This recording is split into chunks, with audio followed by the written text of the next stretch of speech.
All right, let's call to order the Reno. Wow. I'll fine myself $10 for that. I was gonna say Reno Sparks Convention Authority, and I don't even know why. How about the Sparks City Council meeting for Monday, December 8th? And I will talk to the clerk about paying my $10 fine. We need a roll call, please. Mayor Lawson. Here. Council members Abbott. I'm here in Sparks. Vanderwell. Here. Anderson. Here. Bybee. Here. Rodriguez. Here. Assistant City Attorney Sendall. Here. City Manager Laufin. Here. We have a quorum. Thank you. Thank you. We're gonna have our invocation by Pastor David Solomon Hall Sr.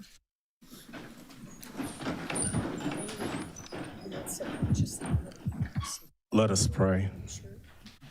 Precious Lord, thank you for bringing us together to serve the city of Sparks. Grant our leaders wisdom, clarity, and fairness in every decision. May this meeting be guided by respect, cooperation, and a shared commitment to the well-being of our community. Bless our residents, families, and first responders, and help us work for the good of all who call Sparks home. Amen. Ms. Vanderwell, will you lead us in the pledge? Please join me. I pledge allegiance to the flag of the United States of America and to the republic for which it stands, one nation, under God, indivisible, with liberty and justice for all. Thank you. We're back in Sparks. I've never done that before. All right, public comment. I'm gonna just go in my order, Madam Clerk, so. Is it Francine Vega? Francisco Vega, thank you. Francisco. I don't have my glasses on.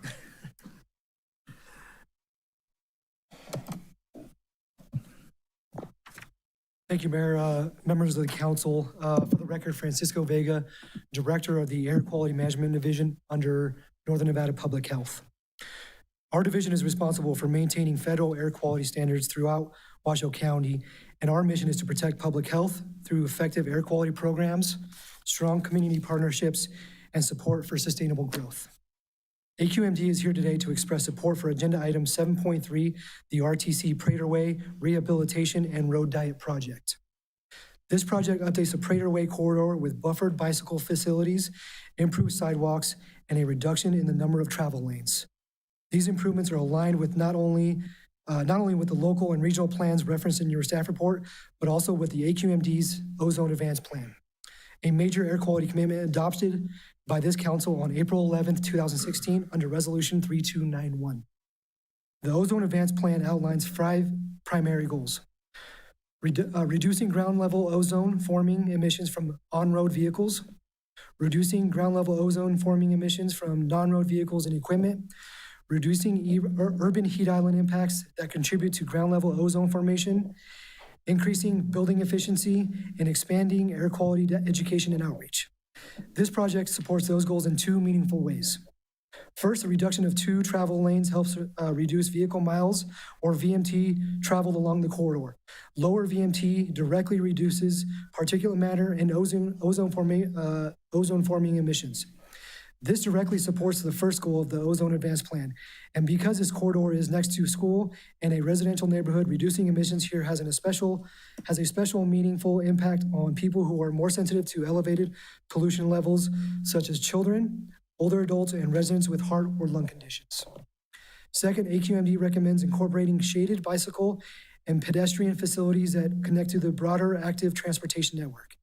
This supports the third goal of the Ozone Advance Plan, which focuses on mitigating urban heat lightning effects. Comfortable, shaded, and connected routes make walking and biking a practical choice for trips to school, parks, transit stops, and services. We've seen this work well on Victorian Avenue, Audie Boulevard, and Nicholas Boulevard, where shade and buffering have increased comfort and use. Finally, I want to highlight AQMD's long-term monitoring presence in the neighborhood. The Sparks State and Local Monitoring Station, or SLAMS, has been operating since 1979, making it the longest-running monitoring site in our region.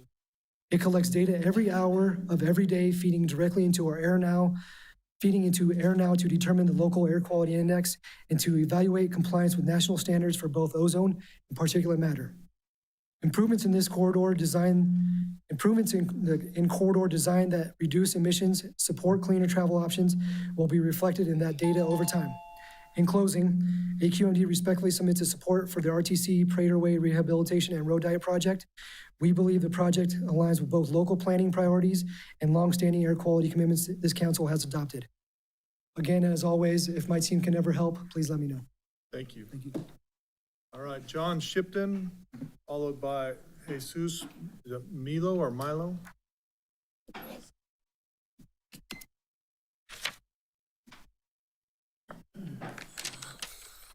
Hi, my name's John Shipton. I live at 248 Prater Way. I lived in the same house for 65 years. I graduated from Sparks High in 1974, and I'm concerned about the redevelopment of Prater Way from Pyramid Way to Probasco. They want to go from 4 lanes, center turn lane, to 3 lanes, bike paths on both sides of the street. The bike paths on Audi Boulevard are great. They stop at Pyramid Way, go down I Street. That comes back out on Prater. If you're going to build a bike lane on Prater Way, make it on the south side of the street. I'm still concerned about parking on the north side of the street from Pyramid Way to Probasco.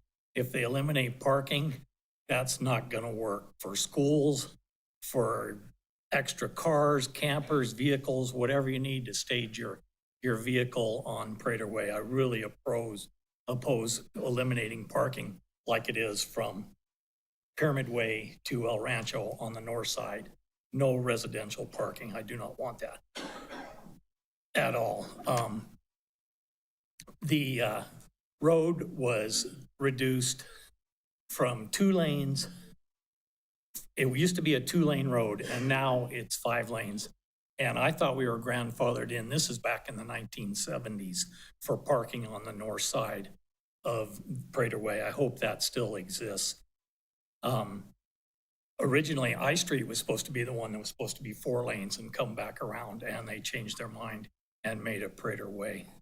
But it's going to be very difficult. The more traffic that there is, it doesn't work now. It's single lane, each direction, stoplight to stoplight, Pyramid to 12th, to 15th, to Rock Boulevard, to El Rancho, all those. That's always backed up, especially during hot August nights and the rib cook-off. It's stoplight to stoplight to stoplight. If they do that on my street right over here, across from Dilworth, you won't be able to get out of the driveway.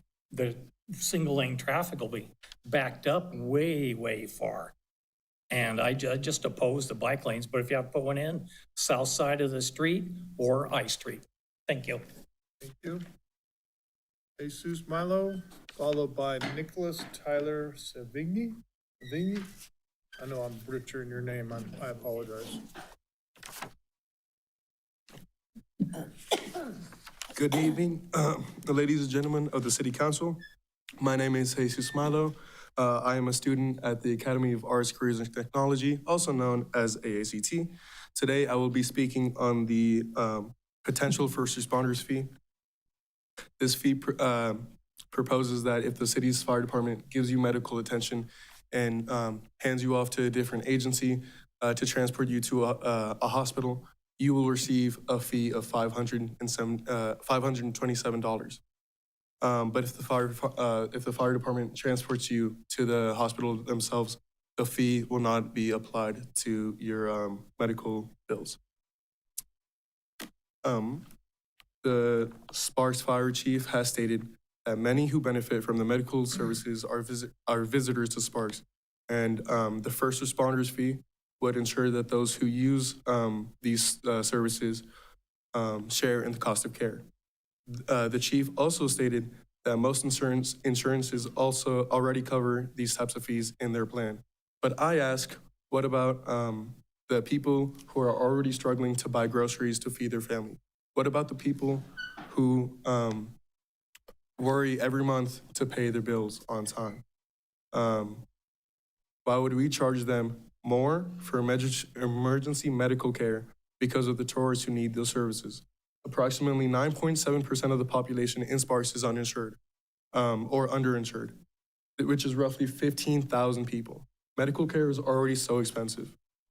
We should not put more financial stress on our residents, on our families, and on our community, whether they are struggling or not. If we really need to cover the cost of medical care, I propose that the city gives the fire department more funding, as it would cause the fee not to be implemented. Or an alternative would be a small tax every month to go directly to EMS. It would be taxing the residents, but it would be a gradual charge. Plus, it would fund the fire department better. Also, it wouldn't be all at once where it could put financial stress on Sparks families. I think that all of the Sparks residents would greatly appreciate if this potential fee wasn't implemented. Thank you so much for your time. Thank you.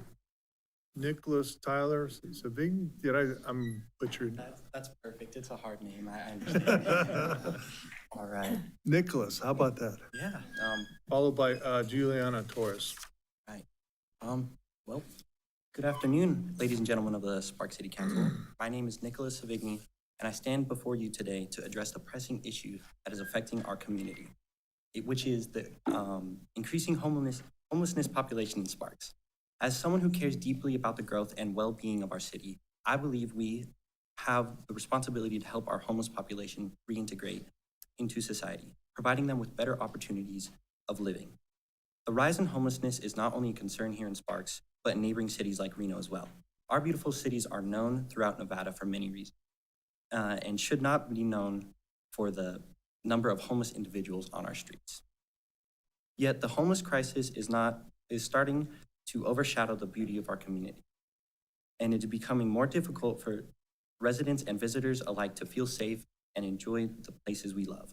In 2024, the Reno Gazette-Journal reported that the homeless population in Washoe County reached an all-time high of 1,760 individuals, a number that has surged since the COVID-19 pandemic. While our local government has made efforts to address the issue by establishing homeless support facilities such as the Safe Campus and Nevada Cares Campus, many of these shelters are operating at or near full capacity. To give you an idea of the need, Safe Campus has 46 out of 50 beds occupied. Nevada Cares Campus has 534 out of 549 beds occupied. Our Place Women and Family Shelter is at 155 out of 160 beds. Clearly, while these shelters are providing vital support, they are still not enough to meet the growing demand. So what can we do to help? First and foremost, I propose that we increase funding for these shelters, enabling them to expand and accommodate more people in need. Expanding the capacity of these spaces will help reduce the number of people forced to sleep in unsafe or unsanitary conditions. Additionally, we need to foster community involvement through increased public awareness and donations. By encouraging more residents and local businesses to contribute, we can provide additional resources and support the homeless individuals, helping them get back on their feet. We have the opportunity to make Sparks a stronger, more compassionate community, one where everyone, regardless of their current circumstances, has a chance to thrive. Let's work together to ensure that no one is left. Thank you for your time and consideration. Thank you. Juliana Torres, followed by Grace Cano.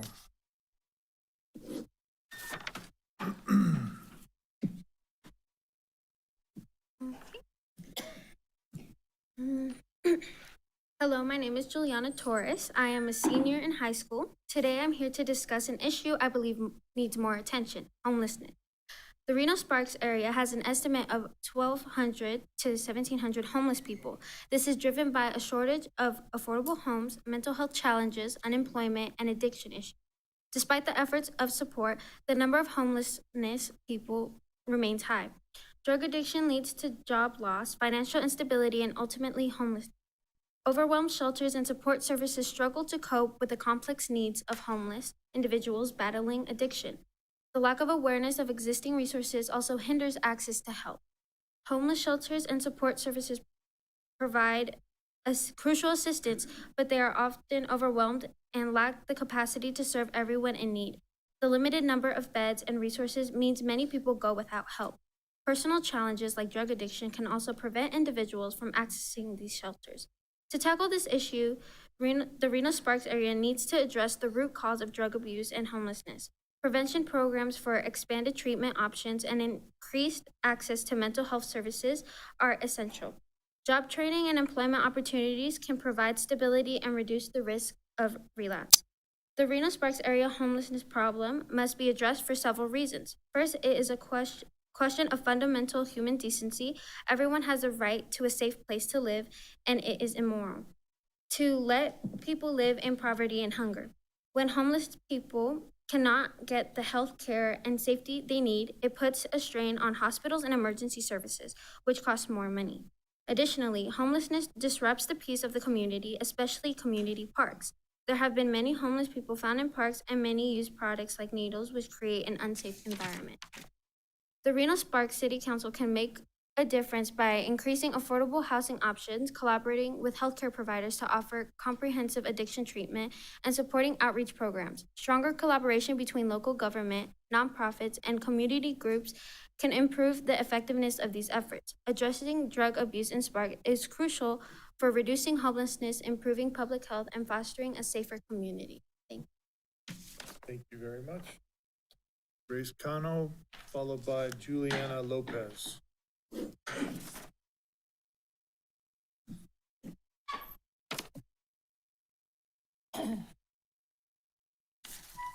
Good afternoon, Sparks Council members. My name is Grace Candle, and I would like to discuss homelessness and affordable housing in our community. As of this year, over 1,700 people in Washoe County lack stable housing. That is 1,700 individuals, neighbors, families, and veterans, sleeping in cars, tents, or on streets. A big part of the problem is that rent keep rising faster than wages. For example, the average one-bedroom apartment in the Reno-Sparks area now costs around $1,650 per month. Even people with full-time jobs struggle to afford it, and rent isn't the only expense. Residents must also pay for utilities, groceries, and transportation and healthcare, which makes it even harder to make ends meet. Imagine working every day and still not being able to recover all your basic needs. That's the reality for thousands in our community. We've made progress in implementing the Nevada Cares Campus and rental aid programs, but it's not enough. We can reduce homelessness by focusing on 3 key areas.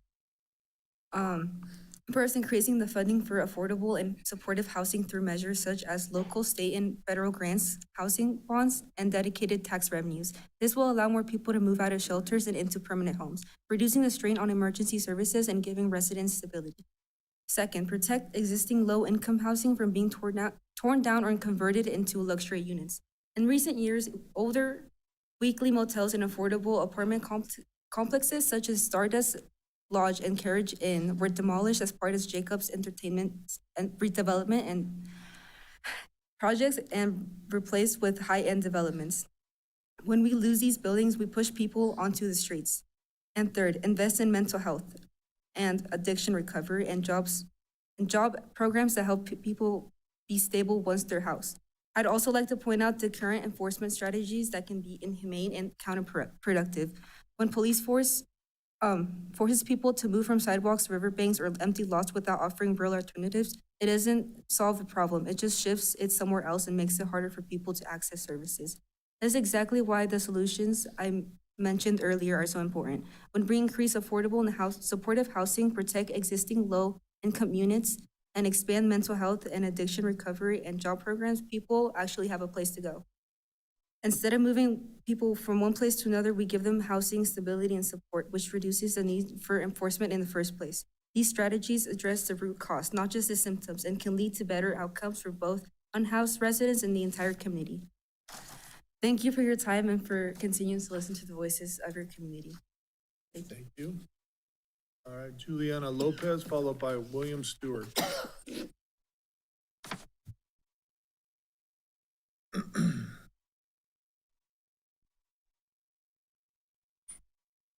Hello, City Council members.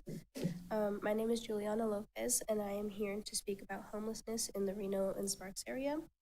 I am mainly focusing on a way that we can increase the shelters that we have with buildings that we already have built around. I'm a senior at ACT, and I have lived in Reno my whole life. The entire time that I've been here, I've only seen the homeless population grow, and we are known as a beautiful city. People come and visit us from all over the world. We have so many visitors every year. They come here to see our Tahoe. I'm sure you guys all love our beautiful lake here. But another thing that is being affected is when people litter. And with having a lot of homelessness, that is only increasing as well. So I believe this will help that as well. This also is dangerous to the people around, our citizens and the homeless people. With homeless people just sitting around, it's easily for them to get hurt. And as well for the people in our community, not only the unhoused, but visitors as well, is they're just out on the streets. We don't know what people have touched. It is dangerous for everybody because we do not have any regulations concerning anyone's concerns outside of this. My main idea, I have an idea that could hopefully, and with a bit more elaboration, work as a resource to help solve this issue while also saving some money. My idea is to use old and / abandoned buildings anywhere in the Sparks communities that are no longer in use as shelters for homeless people in Sparks. Of course, building any type of structure from the ground up costs thousands of dollars, but what if we already had the building? This is why I say we repurpose old buildings instead of spending all the extra money and resources just to build a new one. This would save more money than if we were to construct a whole new building, and the different locations varying all over the Reno-Sparks area could make it more accessible for the homeless. This way, we wouldn't be crowding our town with even more structures than we already do. We'd be creating a safe haven for homeless individuals and providing resources and support to get them back on their feet. This could also reduce crime and littering by providing some sort of stable shelter where there is safe. Since part of the issue is that there is so much homelessness on our streets is because individuals aren't even aware of these programs or homes provide for them. We could possibly advertise the shelters by posters in heavily populated homeless areas, for example, parking lots all over our structures, as well as by the riverbanks. I hope you take into consideration this way of helping our homeless population so that we all benefit.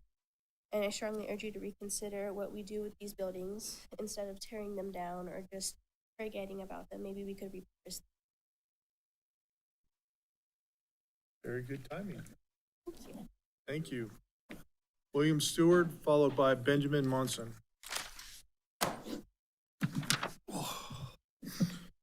Good afternoon. For the record, William T. Stewart. I just want to read a real quick synopsis of question 6. It's going to be on the ballot this November. That Nevada has already passed abortion laws, and this is written from an attorney representing pro-life organizations and causes, including the Coalition for Parents and Children PAC.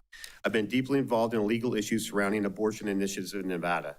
While my perspective is informed by my professional work, regardless of the stance of abortion, to understand the far-reaching implications of question 6. This proposed constitutional amendment, it will be in our Constitution if we pass this in November. This proposed constitutional amendment, ostensibly aimed at protecting abortion rights, actually threatens to dismantle a carefully crafted compromise that has served our state well for more than 3 decades. As Nevadans, we've long prided ourselves on the ability to find balanced solutions to complex issues. Our current abortion law, established in 1990, is an example of this approach. It safeguards women's reproductive rights while setting reasonable limits that most Nevadans support. Now, question 6 threatens to upend this carefully crafted compromise, replacing clarity with confusion and potentially burdening taxpayers with astronomical costs. Let's be clear, abortion is already legal in Nevada. Even after the U.S. Supreme Court's decision in Dobbs versus Jackson, women's health organizations overturned Roe versus Wade. Abortion rights in Nevada remain protected under state law. The fact that this distinguished Nevada law concerning women's reproductive rights from many other state laws, our current law allows abortion up to 24 weeks already, without restriction, and permits later procedures to protect a mother's life or health. This law can only be changed by direct vote of the people, not by courts or the legislature. It's a law that reflects the diverse views of our citizens. So why is question 6 on the ballot? Its proponents claim it's necessary to protect abortion's rights in Nevada, but this is a solution in search of a problem. Abortion rights are already secure. What question 6 does is undermine existing law and introduce dangerous ambiguity into our Constitution. Unlike our current law, which provides clear and specific guidelines, question 6 is alarmingly vague in when abortions are legal.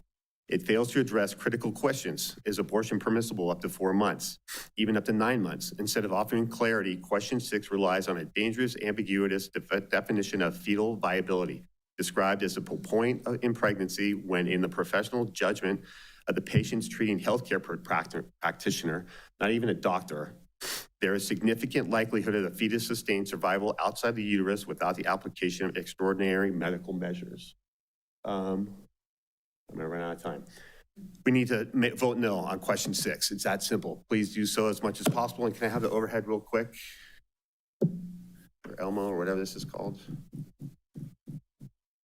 Maybe. Thank you. We all need to vote no on 6. Please do so. And then I want to talk real quick about fire calls. Reno's done something really cool. They're putting everything out on a dashboard. And I think with everything that's going on with the fire departments across the county, the more transparency we can have, the better. I urge the city council to talk to their constituents over at Reno City Hall and do the same. Thank you for your time. Thank you. Merry Christmas. God bless. All right, Benjamin Monson, followed by Trista Gomez.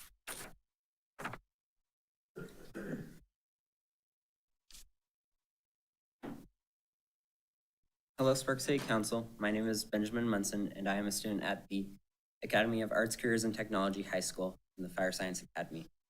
I disagree with your idea of charging a $527 first responder fee. Typically, when an emergency is called in, fire department is usually the first on scene. And because they're the first on scene, they provide patient assessment, defibrillation, and many more life-saving interventions. Most of the times, REMSA will transport patients to the hospital because that is what an ambulance company should do and is what they're being paid for. The fee could also cost people more than the proposed $527. People without insurance or people who live paycheck to paycheck might not call 911 for life-saving measures because they know they can't afford it. If this fee were to be implemented, the outcome would be horrendous because the fire department's trailer transport, there's an ambulance company that is paid for primarily treating and transporting patients. It also wouldn't make sense to implement this fee because it's not the fire department's job to transport patients. The fire departments should focus on putting out fires and saving lives. Additionally, this would not be an issue if the fire department were adequately funded. Thank you. Thank you. Trista Gomez.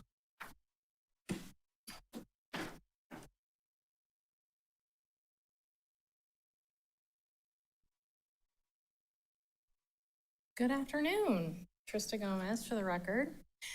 I just moved back into Sparks from Spanish Springs. And I save 8 hours a week in drive time, 8 hours a week. I just live 7 miles from Pyramid and McCarran, that's it. My parents have lived in that house for 42 years. Before that, I lived in Sparks on 14th and E. As a young adult, I lived in Sparks again and Sparks again and Sparks again. I move a lot. And what I tell people is the quality of life when you get back into Sparks and there's our roads that are built for the population that actually exists inside of that community, it's life-changing, life-changing. You are free again to move about the city.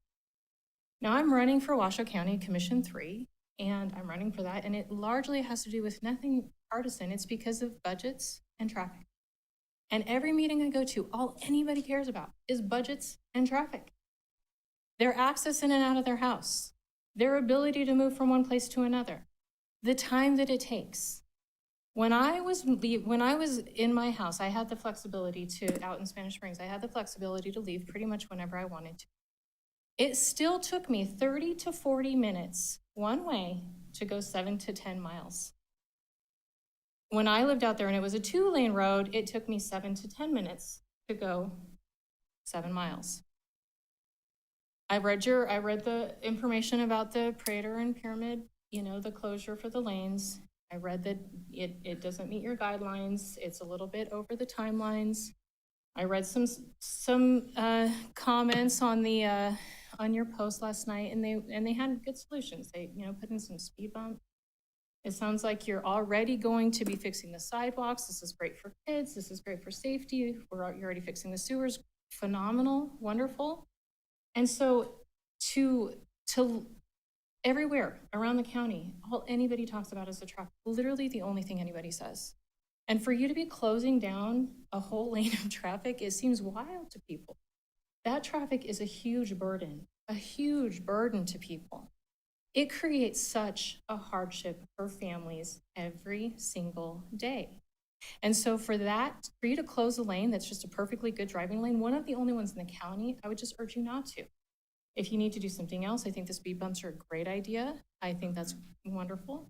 I would just urge you to do something different. Don't take away one of the roads. It's the only road that's a nice road to drive on. That's it. This is the first time I've been here. I'll see you again, I'm sure. Have a lovely afternoon, and thanks for having your meeting at 2 instead of 10. Thank you. All right, anyone else in the public wishing to speak at this time? If not, then I'll bring it back to the dais, and I am looking for an approval of the agenda. Mr. Anderson. Yes, Mr. Mayor, I move to approve the agenda with item 11.1 being heard before item 9.4, please. Ms. Vanderwell. A second. I got a motion and a second. Any further discussion? Seeing none, please vote. Motion carries unanimously. Looking for an approval of the minutes.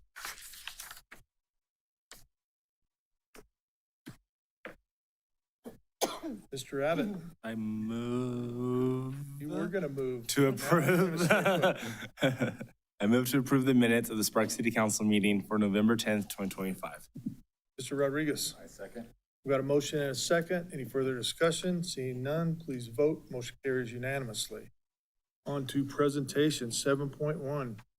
Mr. Manager, boards and commissions vacancy announcement, Sparks Charter Committee. Thank you, Mr. Mayor. There are multiple vacancies on the Sparks Charter Committee. Charter Committee members must be registered voters and reside in the city of Sparks. Applications will be accepted until January 2nd, 2026 at 5 p.m. Persons interested in serving on these committees should complete a community service application online at the city's website, www.cityofsparks.us/getinvolved. Complete the volunteer application form and hit submit. Thank you, Mayor. Thank you. Now, I highly suggest you volunteer for something like this. This will give you a great look into how the city of, or the state of Nevada works. And it's not as roses and unicorns as we think. 7.2 presentation, Northern Nevada Red Cross.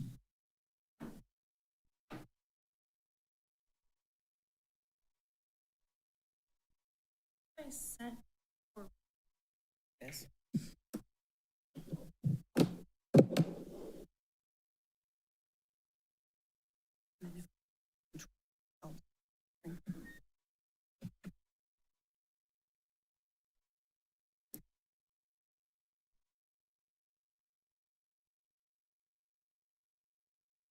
All right. Do we have to push this?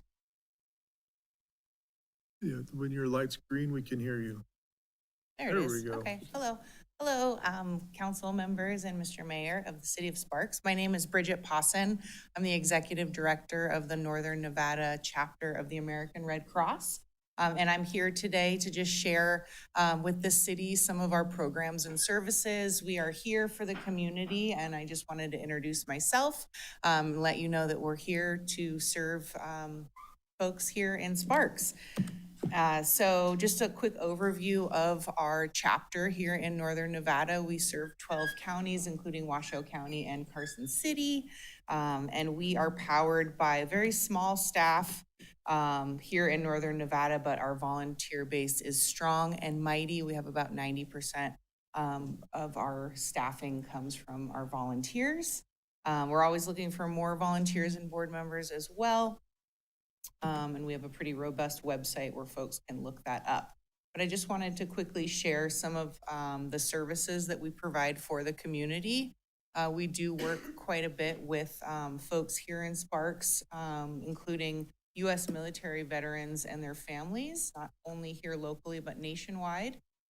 We work with young folks and have several youth clubs in and around Washoe County, including a new one at UNR. We educate the community also about international humanitarian law. That's a big focus for our youth clubs. And we also work with community partners. So the City of Sparks, we would love to be a community partner with you. We're here to serve. So depending on what your needs are and what the needs are of the city, we would love to partner, and I'm available. I'll put my contact information up at the end. But if there are gaps that American Red Cross can help with, we would love to open up that door of communication and with everybody here. We do a lot of disaster relief. So whenever I ask folks, what do you know about Red Cross? One of the main answers that I get is big disasters. And that could be nationwide. We do deploy a bunch of our volunteers that live in Sparks and Northern Nevada out to nationwide disasters. But also here, just this past summer, we opened a few evacuation centers in Sparks. So we work with fire departments and Washoe County when there is an evacuation due to a wildfire or a flood or an earthquake, which are two other large risks that we see here. They call us and we open up those temporary evacuation centers. But if it gets bigger, such as with the Davis fire in 2024, we'll open up those larger overnight shelters. Another thing that we do is we do first aid, CPR, and other life-saving skills. So our main office is down in Reno. We also have an office in Winnemucca and some representation out in Elko. But we do offer those kinds of services as well.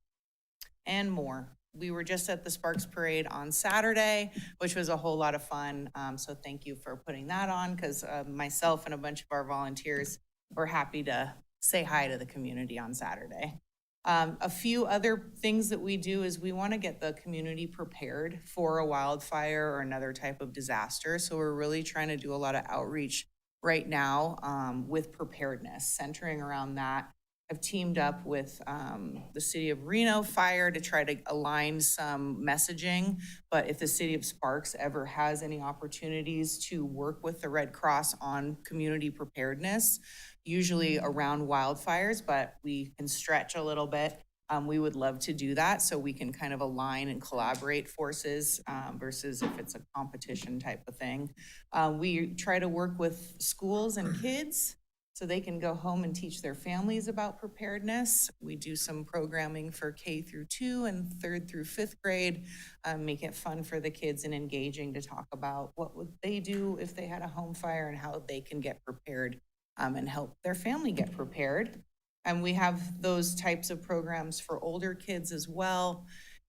Be Red Cross Ready is one of our programs that helps reinforce the idea of having a plan for your family, having a go kit in case you're evacuated, and staying informed with different emergency apps that will give you information as they come. Hands-only CPR is a really easy life-saving skill. It's not a certification class, but it's just a compression class that we can teach folks to help save a life in case somebody had an emergency.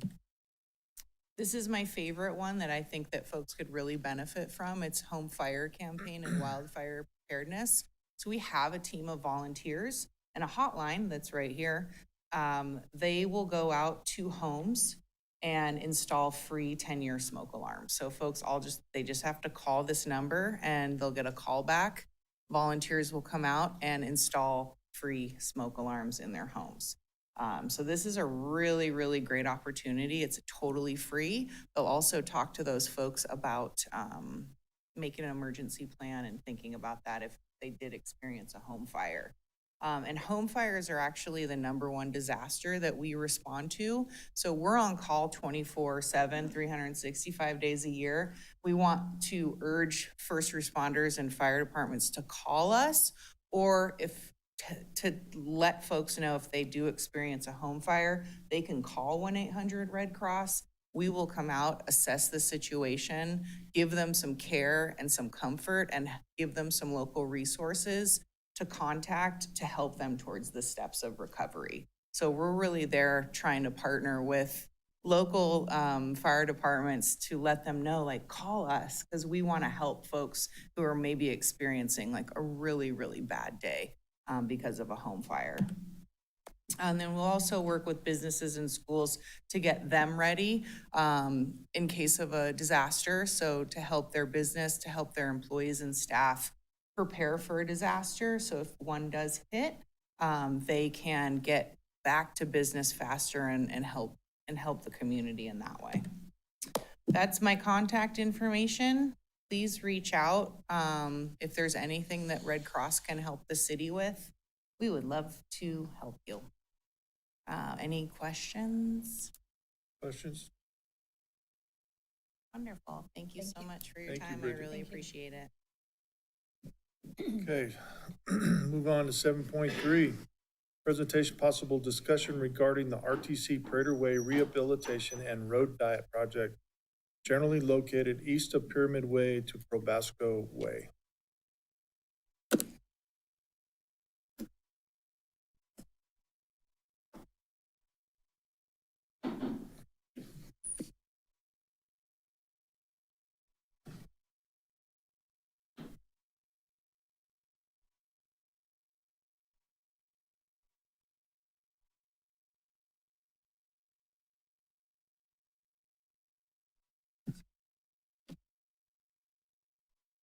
All right, well, good afternoon, Mr. Mayor, members of the council, Andrew Jankura, Transportation Manager. Today, we are presenting an important RTC project along Prater Way between Pyramid Way and Probasco Way that will rehabilitate the corridor and improve safety for all road users. We are here because the project is proposing lane reconfiguration changes that will change how Prater Way will operate. That will also include adding bicycle infrastructures and updating the pedestrian infrastructure. These changes are supported by multiple adopted plans and by the results of the team's traffic and safety analysis. While the project is expected to reduce crashes and lower vehicular speeds, it will also result in a minor to moderate increase in travel times. With that, I will now turn it over to RTC Project Manager Kim Deagle, who will go and walk through with you on the project details. Yeah. Thanks, Andrew. Again, my name is Kim Deagle. I'm project manager for RTC. This project began as a part of RTC's pavement preservation program. The section from Pyramid Way to Stanford Way requires full reconstruction due to pavement failure. And the segment from Stanford Way to Probasco Way is slated for slurry seal and striping modifications. When we initiate a pavement project, we also examine planning documents, crash history, traffic conditions, and community context. The segment of Prater serves City Hall, the post office, Dilworth Middle School, where most students walk to and from, and a senior living complex. The north side is entirely residential with on-street parking, and 6 bus stops serve this area.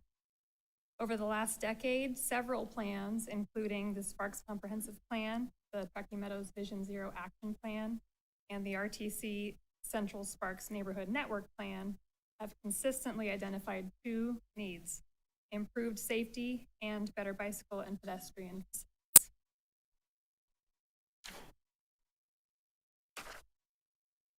Here you can see the existing corridor. This is facing east, and there's City Hall on the right side. 4 travel lanes and a center turn lane and parking on the north side is what exists today. The pavement conditions are poor and there are no bicycle facilities. This is the only remaining segment of Prater without. This is also a high-speed environment. Although posted at 30 miles per hour, the 85th percentile speed is 37 per hour. With a wide travel lane footprint, drivers feel comfortable speeding. And with roughly 400 students walking to Dilworth every day, this creates a significant safety concern. It's cut off. This segment is on the region's high injury network, which identifies the top 25% of roadways with the most severe crash patterns in Washoe County. Prater has the highest number of crashes per mile in Sparks. From 2019 to 2023, there were over 100 crashes in this segment. 20 were side swipes with parked cars, 33 involved injuries, and 3 were fatal. These trends clearly indicate a need. Our design team, Loomis, and our traffic engineer, GCW, evaluated multiple alternatives. The first option retained all 5 lanes and added minimal width bike lanes. While it technically accommodates bike lanes, most riders would not be very comfortable using them. This option also removes residential on-street parking. A second option reconstructed the road and narrowed vehicle lanes by widening raised sidewalks and bike lanes, similar to the Oddie Wells. This provides better protection for pedestrians and cyclists, but significantly increases costs and permanently alters the roadway footprint.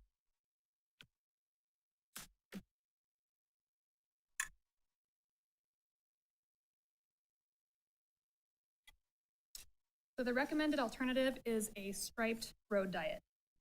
This converts the corridor to one lane in each direction with a center turn lane and provides buffered bike lanes while retaining residential parking. Prater would still have 2 lanes in each direction at Pyramid intersection and then transitions to a road diet between 7th and 6th. Key benefits include greater separation between vehicles, cyclists, pedestrians, and parked cars, fewer sideswipe crashes and safer driveway access, improved bus stop operations, shorter pedestrian crossings with a proposed refuge island at Dilworth, traffic calming, and reduced crash. Our safety analysis suggests an estimated reduction in crashes by 34%. And because the changes are achieved through striping, the configuration is flexible and can be modified if needed. We understand concerns about traffic. Prater carries about 16,400 cars today with a projected 20-year volume near 20,000 vehicles, which assumes a 1% growth rate. The FHWA advises that roadways with up to 20,000 vehicles per day may be a good candidate for a road diet with a review of feasibility.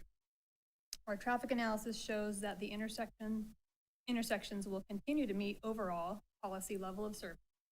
Level of service measures the amount of delay a vehicle experiences during peak hour. Some side street movements will see additional delay, and queues near 4th Street may increase as volumes grow. Corridor LOS will drop, and travel time is expected to increase by about 35 seconds, or roughly 15%, a trade-off for achieving substantial safety benefits. Signal timing adjustments can help mitigate some of these.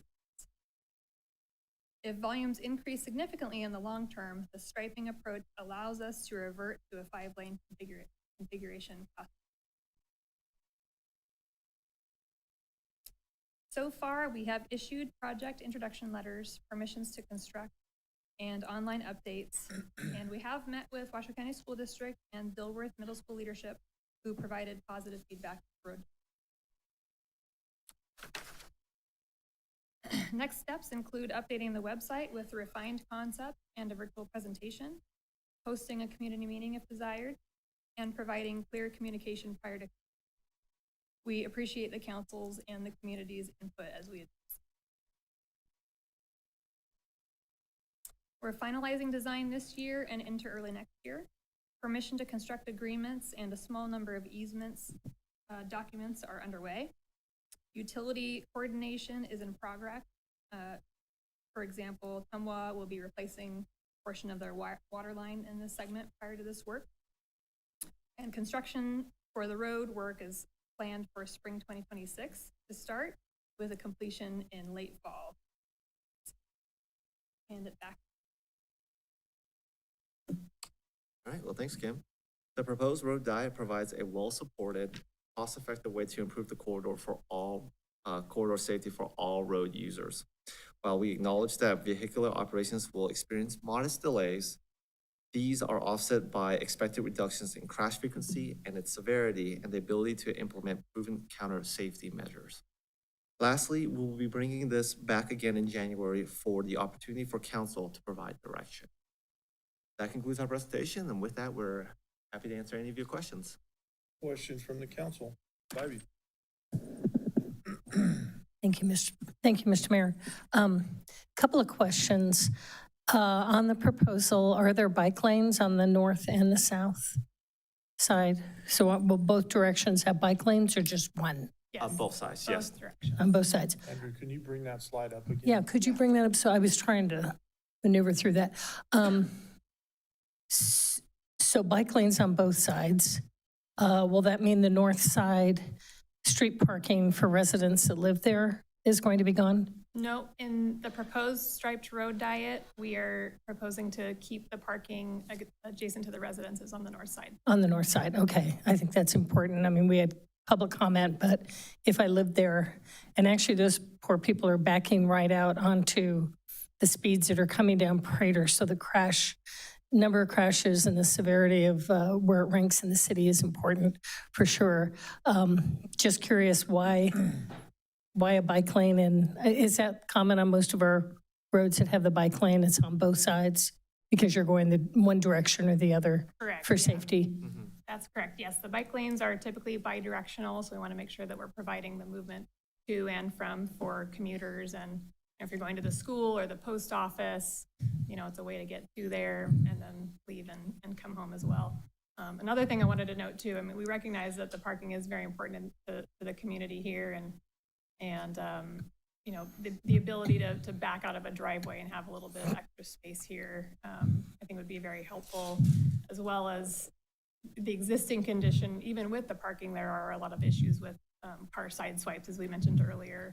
And so this is a little kind of extra buffer to be able to park safely in this space. You have the bike lane and an additional buffer before you see the travel lane, so a little bit more room. So we would anticipate crashes to go down there as well. Okay. And is it pretty common, I've heard, other studies, not this project, but cities who have narrowed like their downtown or even a street like this that goes through a neighborhood that has maybe 4 lanes, that when they narrow it, the speeds are reduced. The safety just increases because people, when you've got all that wide open space, you feel like you can drive faster. Right. Is that an engineering, a typical traffic engineering goal of why you would lower it because you want to decrease crashes, but mostly decrease speed, which if we can reduce speed in the city overall, I'm all for that. It's my number one complaint, is really how fast people drive is a huge safety issue. I can answer that. Yes, so the reason why we want to narrow the roads is because you would increase the visual friction for drivers, so that perceived risk of drivers increases, which subconsciously they would tend to slow down. So we're subconsciously trying to slow drivers down by increasing that, there's things more in the way, so drivers would tend to slow down that way. Mr. Anderson. Thank you for the presentation, appreciate it. And I was just wondering, when you're doing an analysis like this, how do you weigh the level of service versus the safety side of the travel along there? I was just curious because, the level of service, as I understand it, is already pretty low. And now we're going to be bringing that down if we go with this program. Yeah, that's a great question. And I would say that, that's part of the reason that we're here today. If it was really straightforward and clean cut, then it would be an easy win for everybody. So there's definitely some trade-offs from that perspective. And, I think one of the aspects is knowing that this section of Prater has such a high safety issue and number of crashes overall. It's a concern that we definitely always want to try to address, and safety is really, in our perspective at RTC and at Sparks, safety is number one concern, right? And if it were a corridor that didn't really see a lot of safety issues, then maybe we would not propose any changes here. But because there are so many, then we have to look at all alternatives. And with there not being a really clear-cut, easy win, we have to weigh those trade-offs, right? So that's why we did a really deep dive analysis in the traffic to see, what it's going to look like at each intersection, and then also at the corridor overall. And we do recognize that it is going to slow everybody. It's going to add a little bit of delay to their commute if they use this section of Prater as a commute. But when you're looking at the context of a road overall, I think it's a really important aspect to really consider the safety of all the users that are using it, and not only just the victim. If I could just ask one more question, did you say the total length that you believe that it would extend your travel through there did you say 45 seconds? 35 seconds. 35, okay, thank you. And one thing we'll also do, council member, is when the project is over, we'll make sure we retime this specific signal right in front of City Hall with with Pyramid Way. So that way, if you're going eastbound from Pyramid, you should have the green light here at this intersection, so it just kind of flows to help alleviate some of the delay and congestion going through the corridor itself. Okay, perfect. Thank you very much. Anyone else? No? Mr. Rodriguez? Thank you, Mayor. I do have a couple of questions. So these accidents, like the 33 injury accidents, so I know that can vary, probably maybe from a broken nose to something very traumatic. So like how many of these crashes actually like require the use of our accident investigation detectives from the PD? The crash data comes from NDOT, and so NDOT records all of that crash data typically based on the crash reports that are provided by the local law enforcement. So to my knowledge, all of the numbers that are supplied here are coming from police reports or other types of reporting. There are, I'm sure, also a number of near misses that we don't, see the data for at all. So this is just reflective of the actual data that we do see from local law. I guess so to that, I guess how many of these accidents are involving? Do we know if it involves a pedestrian or a bicyclist? We did verify that in this segment specifically, there were no direct vehicle, pedestrian, or vehicle crashes in this segment. The neighborhood network plan that was just recently completed looked at an overall view of Crater, and there were some additional bicycle and pedestrian crashes involved there, not specifically in this corridor, just the overall number of That's crashes. part of the 33 injury crash number? The that we see? 33 is specific to crashes within this segment. Okay. And then the 105 total crashes, is that including the side swipes? Correct. Okay, so. And then, well, maybe lastly, when the study was done, did we take account to the Hot August Nights, Burning Man, a rib cook-off traffic that uses all this? So was that also studied with the number of traffic that comes through this corridor? Let me think about that one.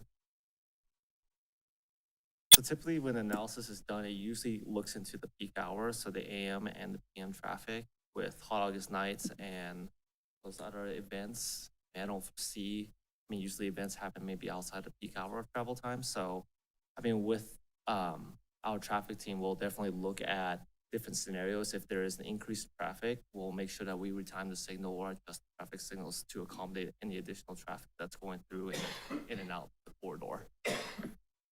I think to add to that, Yes or no? not Yes. directly, we're taking live data. We go out and do counts at each intersection to see, what those very most recent volumes are at each intersection. We don't necessarily do it during special events specifically because that's not the most common occurrence. Recognize that there's additional traffic challenges during those events, throughout the city. But what we specify, or we look at our traffic usually based on the AM and PM commute times, and also in this case we looked at during the school traffic time, which is kind of early morning from Dilworth and then early afternoon. So we did look at specifically in the context of this road, but not specific. We're coming back again in January. We could definitely look into this issue and try to see if we can answer this question as well into more details. Okay, and then last two, sorry, thanks for bearing with me, council. So what was the input from the Washington County School District? Because I'm not gonna lie, I'm kind of worried about the buses. They're trying to get in there, the parent drop-offs, those peak hours. What was their input on that? Yeah, so really positive. We met with both the principal and with Washoe County School District Transportation. First of all, there are no buses that serve Dilworth. This is a walking school only. So it's either kids walking or biking to school or getting dropped off by their parents, or possibly taking an RTC bus, potentially. There is a bus stop for RTC right outside the school. But that being said, it is the majority of walkers. So when we met with them, they kind of just reviewed some of the existing safety concerns that they're seeing, mainly at the crosswalk across Crater, which is from Dilworth to Shriver, that there's an existing flashing beacon now. So we talked about the ability to add a refuge island so that there's some time for, there's usually a faculty member, you know, flagging for kids to cross Prater, kind of adding to that flasher with an additional flasher in that median area where the refuge island would go to add some safety there. We also are proposing to add another crosswalk down on Marion, which is a cul-de-sac just east of the school.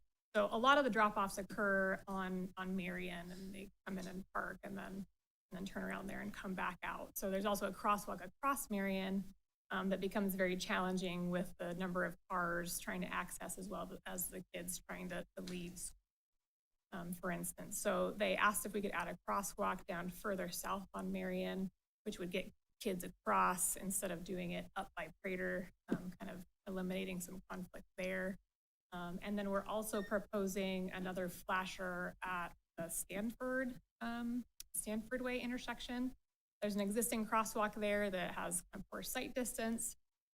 So we're proposing to move that crosswalk to the other side of the street and also add flashers there because we do see a number of students cross at that location. And overall, I would say they gave really good feedback, some good things for us to think about and work through in our design, which we've incorporated. But also, you know, they don't want people stopping on Prater. It's blocked now for, you know, it's all striped red. They don't want drop-offs and pickups on Prater. They prefer that they use Lincoln Way to the south, Marion. And so this project, I think, would, you know, not deter that. And I think just lastly, I would encourage it and hope that you guys do take into account that we do have a number of special events throughout the year. And I know that corridor, this corridor here is used quite a bit. So I'd just like for that to be considered somewhat. Thank you. Thank you. Anyone else? Donald? Yeah, gladly will. So I do have a few. I won't try to beat your record, Joe, but well, first off, I will say I'm very thankful that we're talking about having a public meeting. You know, as someone, I live 4 houses away from this corridor. John's my neighbor, and not directly, but right around the corner. I have a lot of friends that live on that corridor. So I'm thankful that we're talking about that because I don't have the answers. You guys are the experts, and I appreciate us all having to come together. So I know I'll have a few questions today, but I got neighbors that have been asking me all weekend, and I don't have the answers. I'm glad we're talking about it. Hopefully doing a meeting. I would love to do it at Dilworth. I know Joel's an awesome principal. I can't say his last name. Joel P, we'll call him. But I think doing something there, you know, as a kid that grew up walking to Dilworth myself, I see the safety concerns. I appreciate the lights at, you know, the flasher at Stanford. You know, for parking, you know, even just throwing out an idea, I don't know if we can talk about it with the school district at some point, like drop off on Prater. You know, it's chaos coming in and out of there.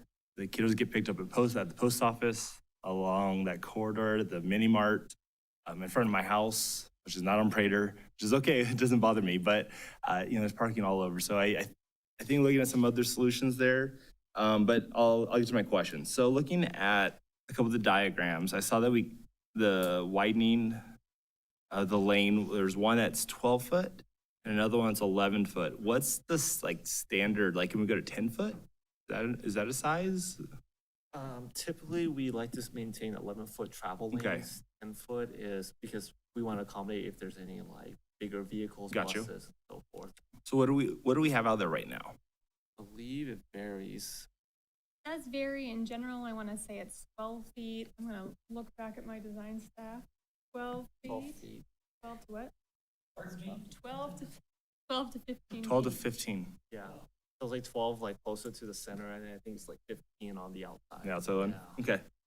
Okay, that's good to know.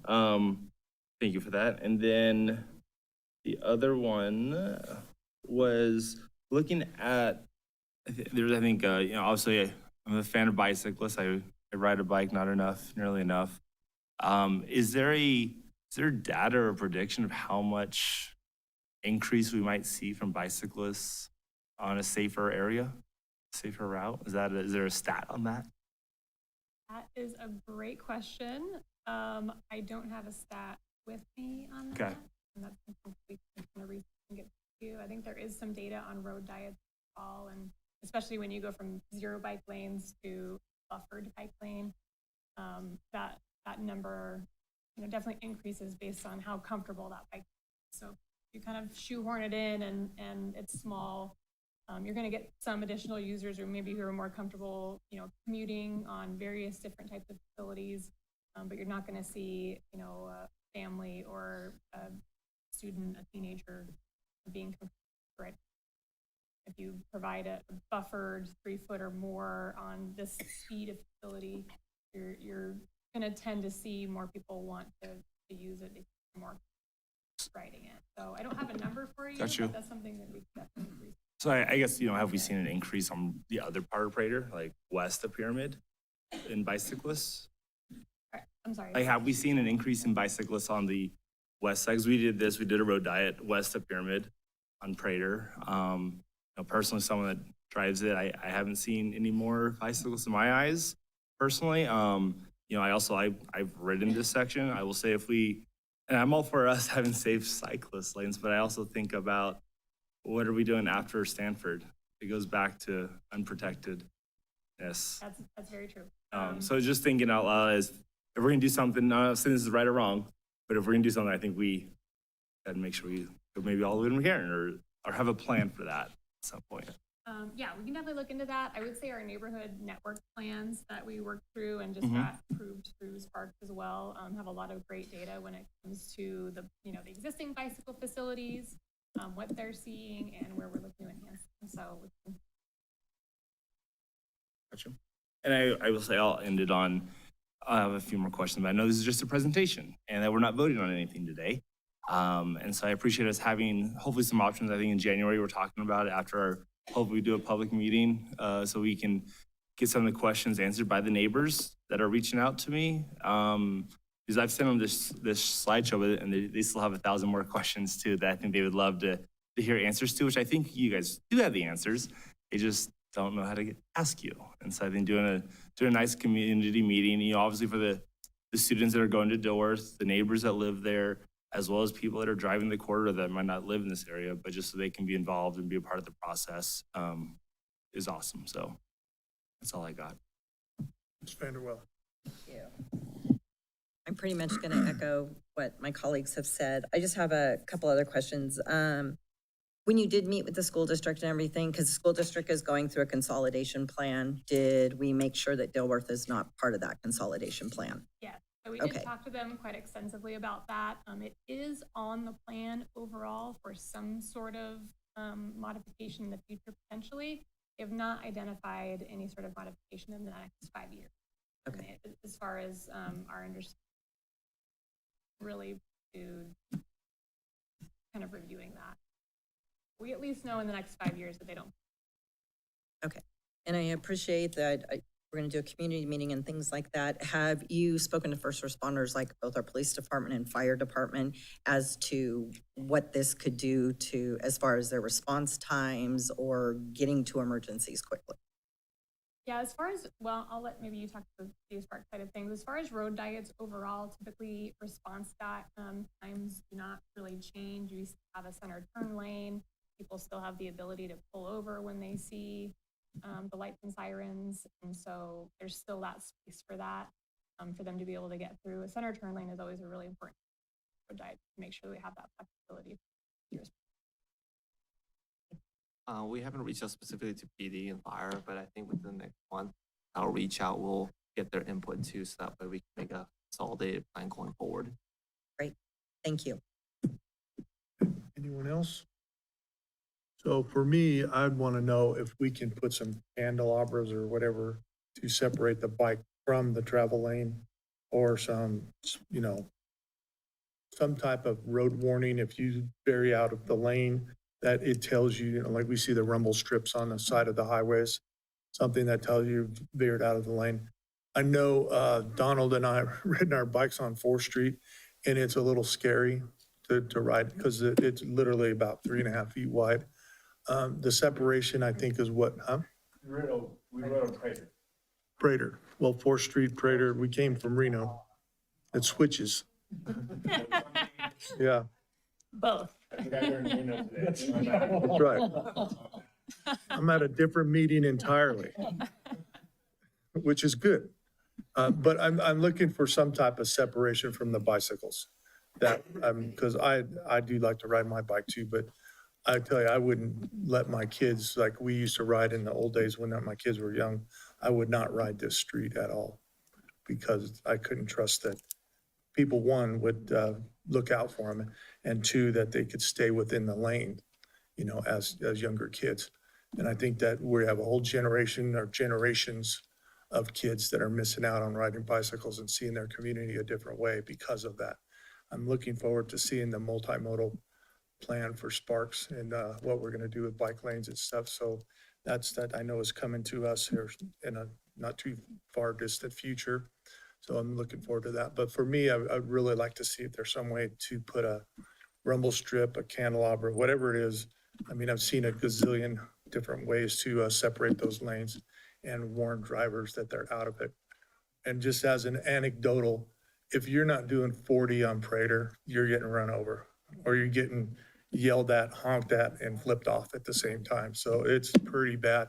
I drive that street at least twice to 4 times a day, and it gets ugly. So I'm looking forward to see. I want to accommodate the neighbors too. I mean, they got to have that parking. That's whether or not it's grandfathered in or not, I don't care, but they do have to have that parking, and it would give them a little extra space for safety to come in and out of their driveways too. So that's that's my feedback. That's what you'll hear at RTC when we have our meeting later. But thank you guys. Thank you for the Anyone else before? Thank you very much for coming by and making that presentation. Thank you. All right.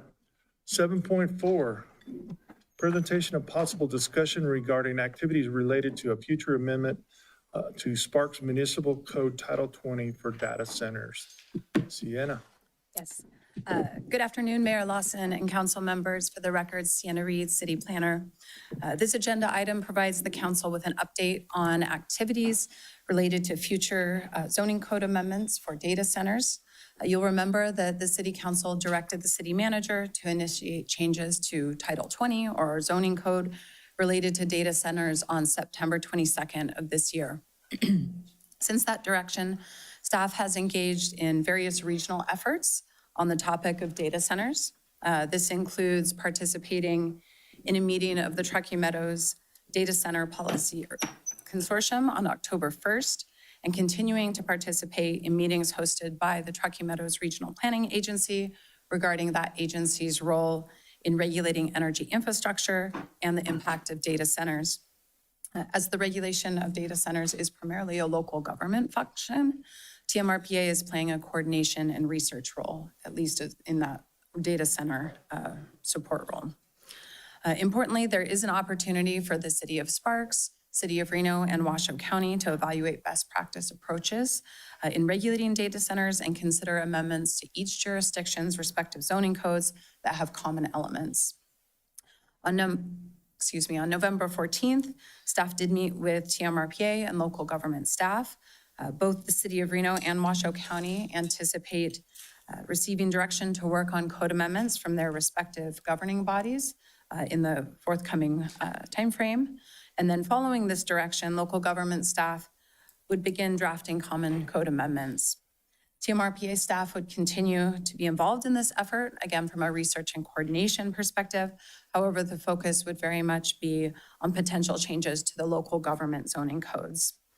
This effort that is really a common approach to the regulation of data centers would allow for coordinated outreach to industry and community stakeholders as well.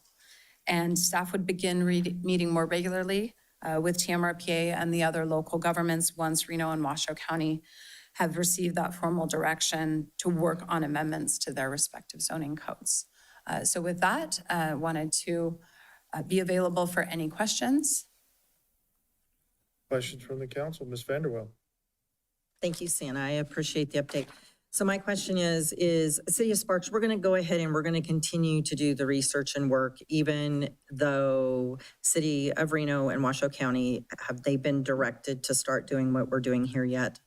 Not yet. They are waiting on that direction from their local governing bodies. Okay. And so we will continue to participate in any type of regional coordination meetings, continue to research on our end, but any type of formal meeting with Washoe County, City of Reno, and TMRPA, where we're kind of digging into the details of what could be common elements. We would need to wait until the other entities have that formal direction. Okay, but we're going to continue doing what we're doing. That's correct. Okay, I appreciate that. Thank you.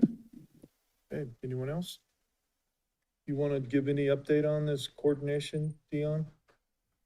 I think Sienna handled it fairly well, Mayor, but we're engaged at the manager level and having conversations about how we coordinate this. So we're trying to be holistic about it. And I suspect that direction will come for them in the fairly near future, and we'll be able to formally have those conversations. So That's my feeling too, is that we will go forward as a region on this particular item. Okay, any other questions? Thank you, Sienna. Thank you. That's a great presentation, short and sweet. Consent items. Anyone wishing to pull a consent item? If not, I am looking for a motion. Ms. Vanderwell. I move to approve consent items 8.1 through 8.5 as submitted. Mr. Rodriguez. Second. I got a motion and a second. Any further discussion? Seeing none, please vote. Motion carries unanimously. General business, consideration, discussion, of possible approval of the mayor's appointment for the Sparks Planning Commission from the following pool of applicants listed in alphabetical order: Ryan Henderson, Diana Hoffman, Robert Laverriere, Elise Monroy, Erica Bianchi, Ricky Rodriguez Elkins, and Sheriff Sharkey. And I have chosen to reappoint Ricky Rodriguez Elkins, and she's in the audience tonight. Mr. Anderson. I move to appoint Ricky Rodriguez Elkins to the Sparks Planning Commission for a 4-year term ending December 31st, 2029. And Mr. Abbott. Second. Got a motion and a second. Any further discussion? Seeing none, please vote. Motion carries unanimously. Congratulations. Thank you for your service.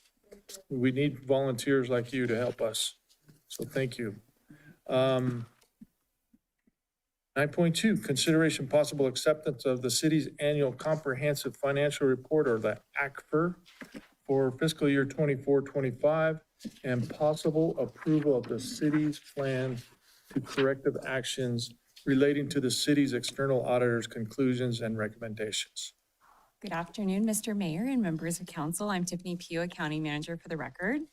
Big day for us. I am here to present the annual comprehensive financial report, otherwise known as the ACFR, for fiscal year 25, and to request your acceptance of the report along with the approval of the required federal and state corrective action plans.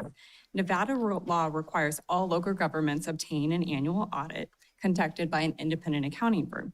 The ACFR fulfills this requirement for the city and provides a comprehensive overview of our financial position, operating results, and compliance with applicable federal and state laws. Before I move into the results, I just want to take a moment to acknowledge the tremendous efforts of the Financial Services Department. Preparing the ACFR is a complex and time-intensive process. It involves compiling and reconciling financial data across all city departments, ensuring compliance with accounting records, coordinating with the auditors, and addressing numerous technical and reporting requirements. Every person in the department, along with countless others across the city, are involved in the audit, and it takes over 5 months to complete. Their diligence and attention to detail are critical to producing a high-quality report that reflects the city's financial position accurately. Getting into the results, Eide Bailly has issued an unmodified audit opinion, which is otherwise known as a clean audit opinion. This is the highest level of assurance an auditor can provide and indicates that the city's financial statements are materially accurate and presented in accordance with generally accepted accounting principles. Because the city expends federal grant funds, we are also subject to a single audit. Something unique this year you may have noticed in the attachments is that the single audit was issued separately. And the reason for this is the Federal Office of Management and Budget released the 2025 compliance supplement about 5 months later than they typically do. This guidance is required to complete the audit. So as a result, the single audit is presented as its own separately bound report this year. And I can also say there were no findings related to our single audit. Getting into our corrective action plans, there are 2 required, 1 federal, 1 state. The city must prepare a federal corrective action plan for any audit findings related to the financial statements. This year we had 2. The first being a major fund identification error, where the redevelopment agency area number 2 revolving fund was not initially identified as a major fund. But our controls have been strengthened to ensure major fund determinations are evaluated annually properly. Secondly was regarding our OPEB census. There are certain data discrepancies that were identified which required adjustments to the information that we had to submit to the actuary. But our procedures have been enhanced to include additional reconciliation steps and a secondary review process. Getting into our state corrective action plan, under NRS and Nevada Administrative Code, the city must submit a corrective action plan to the Department of Taxation for each statutory violation identified during the audit.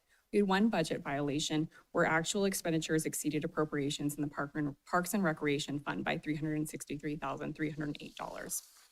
NRS allows a limited time to correct potential budget violations. The Parks and Recreation Fund did not have additional available resources at that time to augment the budget from. Finally, getting included in the FY25 ACBR is the Certificate of Achievement for Excellence in Financial Reporting that the city received for fiscal year 24. This is our 44th consecutive year receiving this award, and we believe this year's ACBR also meets the program standards, and we will be again submitting it for consideration. In conclusion, I am requesting that City Council accept the ACBR for fiscal year 25 and approve the federal and state corrective action plans as required under federal regulations and Nevada law. And with that, I can answer any questions. Questions from the council? There we go. Perfect presentation. All right, looking for a motion then.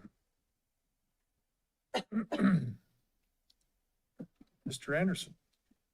I move to accept the city's annual comprehensive financial report, ACFR, for the fiscal year 2024 through 2025, and approve the city's plans for corrective actions relating to the city's external auditor's conclusions and recommendations. Mr. Rodriguez. Second. Got a motion and a second. Any further discussion? Seeing none, please vote. Motion carries unanimously. Thank you. 9.3, consideration, discussion, and possible approval of the 2025 sewer rate study business impact statement related to the proposed increases to the sanitary sewer user rates, sanitary sewer connection fees, and septage rates. Mr. Mayor, council members.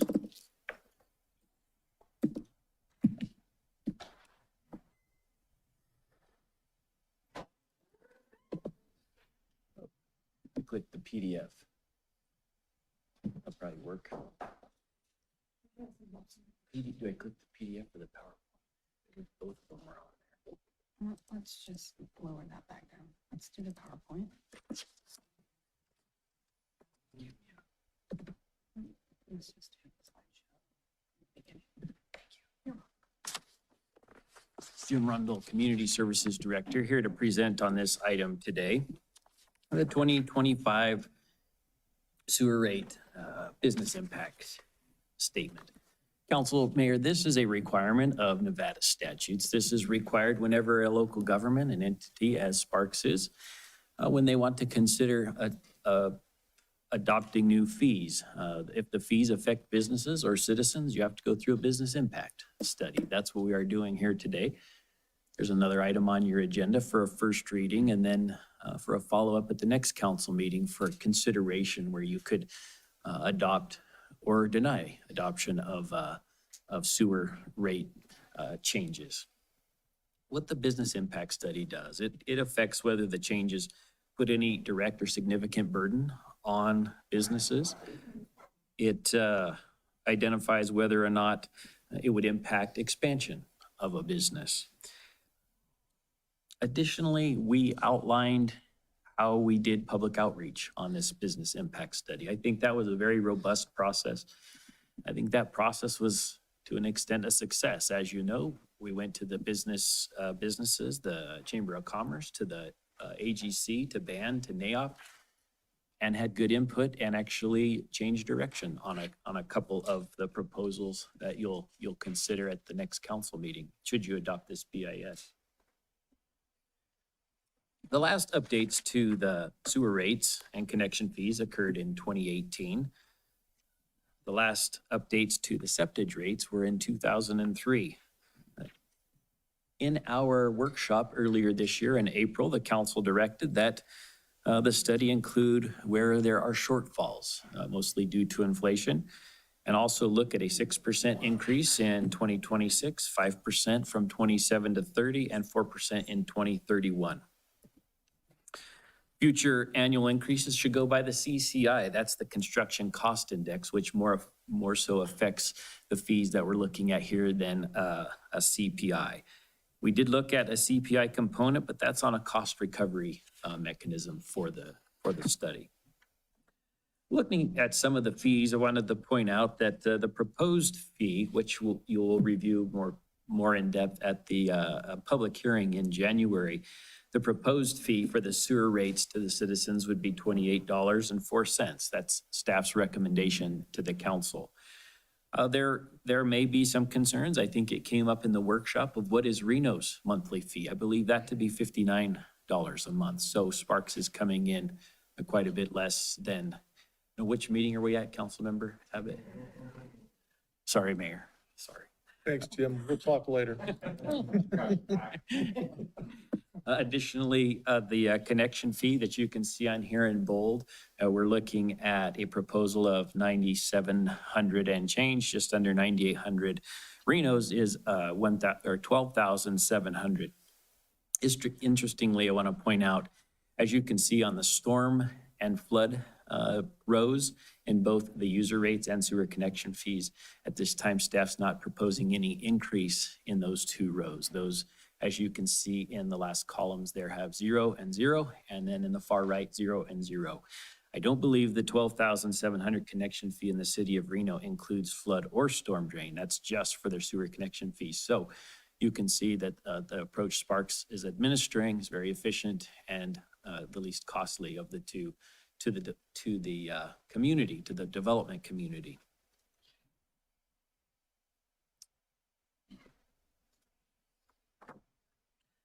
Just to summarize on this one, Council and Mayor, the current fee, $99,291 for that would be a connection fee. And the proposal is to increase it by $448 and change. So that, in my opinion, when we met with, for example, Builders Association, was well received. Why the fees are needed? The fee increase is self-evident. The consumer prices are going up. The construction costs are going up. We need to ensure we have a 60-day reserve.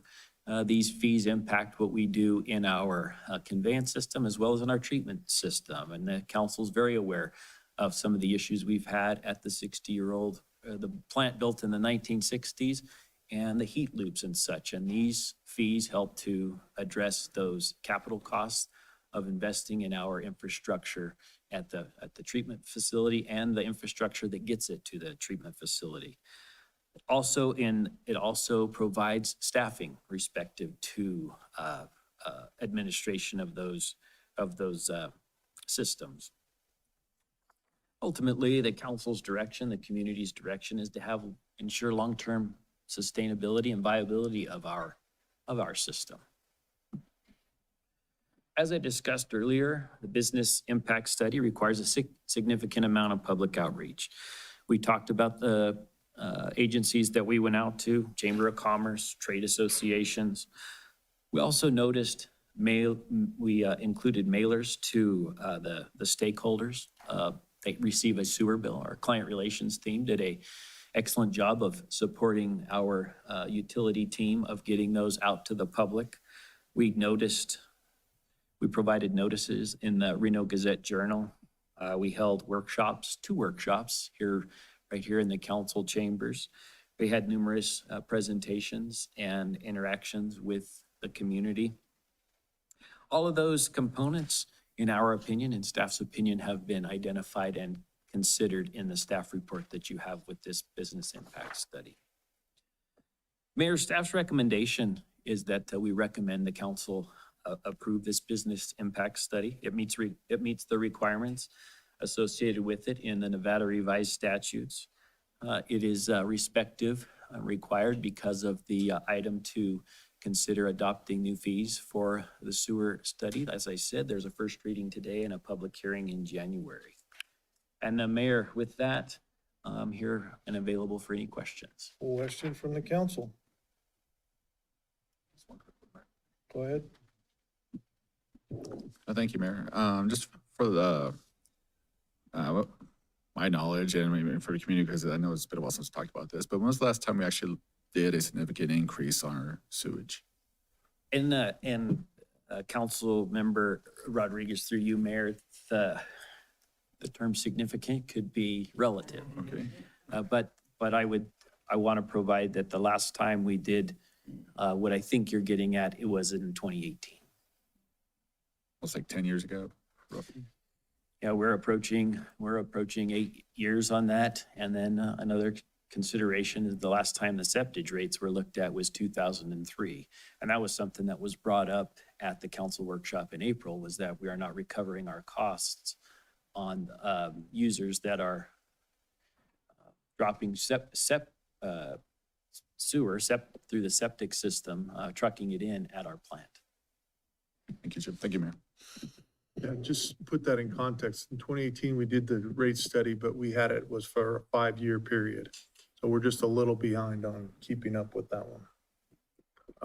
Anyone else?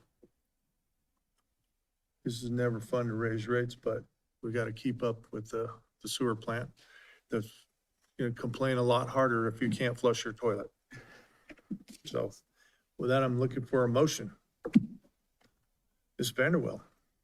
I move to approve the 2025 sewer rate study business impact statement related to the proposed increases to sanitary sewer user rates, sanitary sewer connection fees, and septage rates. Mr. Rodriguez. Second. Got a motion and a second. Pardon me. Motion and a second. Any further discussion? Seeing none, please vote. Motion carries unanimously. Madam Clerk, 11.1. Thank you, Mr. Mayor. This is the second reading of Bill 2843, an ordinance adopting a development agreement by and between the City of Sparks and the Housing Authority of the City of Reno for planning and development of a .207 acre site located at 2026 I Street, Sparks, Nevada, APN 031-18408, PCN 25-0014, DA 25-0002. Amy. Good afternoon, Mayor Lawson, members of council. My name is Amy Jones, housing specialist. Mayor Lawson, I would like to request to present items 9.4, 9.5, 9.6, and 11.1 together, please. I'm good. Okay. I'm before you today to present and recommend the approval of the 2026 I Street Development Agreement and the associated documents to transfer the parcel to the Reno Housing Authority for the development of affordable housing on the site. This presentation will include the following 4 separate agenda items to transfer 2026 I Street to the Reno Housing Authority. The development agreement, which does require a public hearing, should be held first. And then the 3 general business items in the following order: assignment and assumption agreement to the HMNI grant agreement, assignment and assumption agreement to the declaration of restricted covenants running with the land, and finally, the quitclaim deed and resolution. As you are all very familiar, the city acquired the parcel located at 2026 I Street through the Home Means Nevada initiative. The city of Sparks was awarded $2.8 million of HMNI funding for land acquisition with the requirement that the land is only to be used for the development of affordable housing, serving households earning 60% of the AMI and below, and the property must remain affordable for no less than 30 years. The Nevada Housing Division was the agency designated to administer the HMNI funds.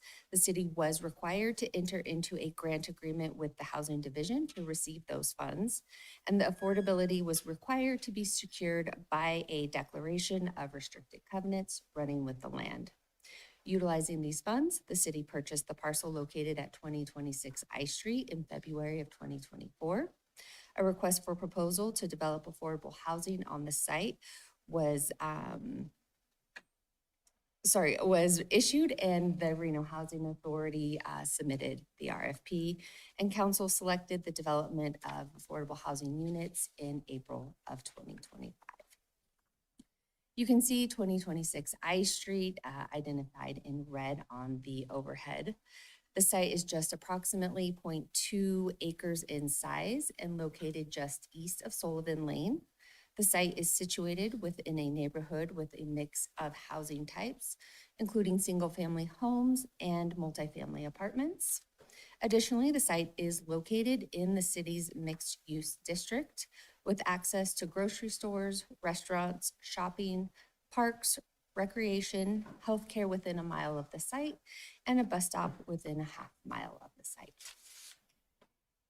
The RHA's conceptual project for the I Street Apartments includes 12 units consisting of studio and one-bedroom units. Units will serve households earning 50% of the area median income and below. All units will have a project-based voucher assigned to the unit, which will allow the Housing Authority to assist households earning 0 to 50% of the area median income. And a project-based voucher provides a subsidy to the household. The household will pay only approximately 30% of their income toward rent, and the Housing Authority will pay the remaining. The project will maintain a 50-year affordability period, and the residents will have access to RHA's workforce development and self-sufficiency programs.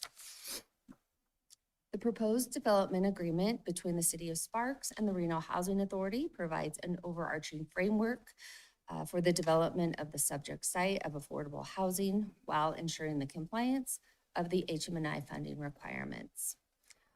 On this slide, you can see some of the key provisions of the development agreement. The site must be developed with a minimum of 12 dwelling units. The term of the DA is relatively short, 5 years with a 2-year extension option. Timeliness provisions require an administrative review be submitted within 2 years and a building permit within 4 years. If development does not proceed under these timeframes, the property must be reconveyed back to the city. And specifically, if the development fails or the developer fails to complete construction of the project within 2 years after issuance of the building permit, or ceases construction for progress for a continuous period of 9 months on this project. The affordable housing provisions require all units serve households earning 60% AMI or below, and all units have the 50-year affordability period.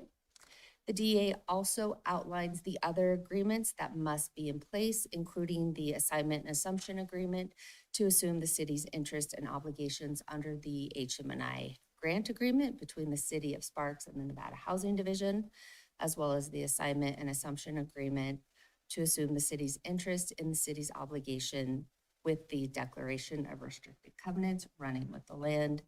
And lastly, additional provisions require the property to be reconveyed to the city if the project is not constructed, is partially constructed, or abandoned.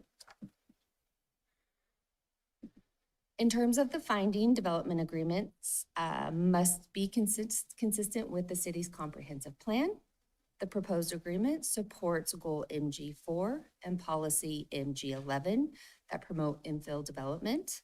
The subject site is located in the city's mixed-use district and therefore has access to services, employment opportunities, healthcare, and recreation. Staff also views the agreement as consistent with the comprehensive plan because it outlines how the subject site will be transferred to a developer at no cost for the purpose of developing affordable housing units, advancing Goal H1, Policy H2, and Policy H7. Pursuant to the agreement, a minimum of 12 units of affordable housing will serve households earning 60% or below the area median income and be affordable for a minimum of 50 years. As mentioned previously, the city was required to enter into the HM&I grant agreement with the Nevada Housing Division upon receipt of the funds. At the time of the city's application for the HM&I funds, it was the city's intent to transfer the parcel to an affordable housing developer. The grant agreement does allow the city to transfer the city's obligations, duties, and interests to a third party via an assignment and assumption agreement upon approval of the Nevada Housing Division. The assignment and assumption agreement before council today requires the RHA to assume all the city's obligations to the HM&I grant agreement between the City of Sparks and the Nevada Housing Division, including the RHA develop the I Street apartments, comply with the affordability period of 50 years secured by the Declaration of Restricted Covenants, as well as all of the reporting requirements. The HM&I grant agreement required that the affordability period be secured by the Declaration of Restricted Covenants. Similar to the HM&I grant agreement, the Declaration of Restricted Covenants allows the city to transfer the obligations, duties, and interests to a third party via an assignment and assumption agreement. The assignment and assumption agreement to the Declaration of Restricted Covenants requires the RHA to assume all the city's obligations to the Declaration of Restricted Covenants, running with the land, including develop the conceptual I Street apartments. Units must be continuously open for rental purposes to tenants with incomes at or below 60% AMI. And the property must comply with the applicable tenant protections and housing quality standards. Should council approve the development agreement, the assignment and assumption agreement to the HM&I grant agreement, and the assignment and assumption agreement, the Declaration of Restricted Covenants running with the land, staff recommends transferring ownership of 2026 I Street to the RHA via quitclaim deed in accordance with the development agreement. The development agreement identifies the property will be conveyed to the RHA via quitclaim deed after the RHA assumes the city's interest and obligations under the HM&I agreement and the Declaration of Restricted Covenants running with the land. The proposed quitclaim deed specifies that the city will convey, release, and quitclaim to the RHA 2026 I Street, subject to any revisionary clauses within the development agreement and the assignment and assumption agreement of the Declaration of Restricted Covenants. Mayor, that concludes my presentation. Okay. Each agenda item will require its own separate motion. The adoption of the development agreement requires a public hearing and must be voted on first. And the recommended motion for the approval of the development agreement is listed on the screen. I'm happy to answer any questions, and RHA staff are present today, should you have questions of them. Questions from the council? Mr. Anderson? As you were going through the presentation, I was wondering, because this is such a long-term project or long-term commitment, after transfer, who becomes responsible for ensuring that it continues in compliance? That would be the Nevada Housing Division. Okay, perfect. Thank you. Great answer. Thank you.